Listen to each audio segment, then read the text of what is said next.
I don't know. There's nothing more frightening than that.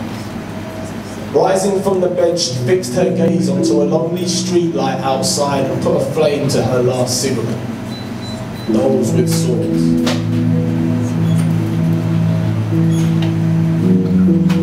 I remember those plastic eyes hiding behind the thick smoke of his long split. I wanted them so much to cry with me, to weep for as long as I did, but in the dark, all sadness is hidden. My room was a cage of nightmares, my sheets were dead virgins, and it didn't stop. It couldn't stop because it felt good only when I felt bad, and I remember smashing my head against a picture of when I was 6, only because then I was pure. And the way the blood sat over the clear glass made the picture so fucking real. Some nights he would tell me how amazing I was. He would kiss my breasts that weren't breasts. He would run his body over mine as if ploughing through a garden of dead flowers. He would say, "We're the bestest friends," whilst helping me to put my Lion King pajamas back on. Then he would place a doll close to my chest to keep the monsters away. It was alcohol and cigarettes that became my world, as each time he pushed his mouth against mine, I would breathe in their spirit, engendering the words that later would sound like, "I need a hit, how much for the night, and yes, you can fuck me, but please hold me after."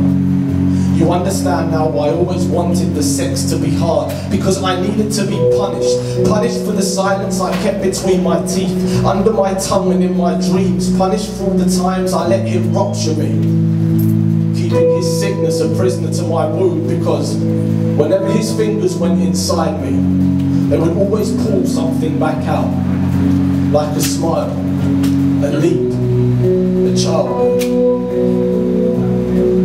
When did it stop, I asked. She picked up a piece of the broken moon and held it to her eye. When I got in a car for the first time, I was 12 years old. In a side street where piss streaks run down the side of all smug like, "You're a long way from Disneyland, sweetheart." There was no "how old are you? Have you eaten? Were you raped as a child?" Only him again. When I smoked my first joint, I was 12 years old. I felt the air become his hands reaching into my throat, his stubble rubbing up against me until my skin turned hard and I saw him again. And when a stranger beat me, I just lay there. The old sound of knuckle on bone, the mad eyes, the anger, I understood everything, so I didn't flinch.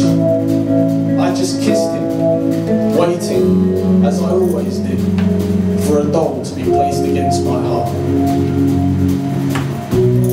After all this, I found the soul to love at 23.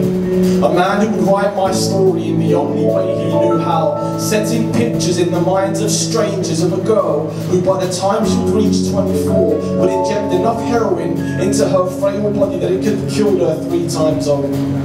Dying forgetfully because the man telling this story broke her for the last time with the emptiness of his goodbye. And I'm sorry, I can't do this anymore.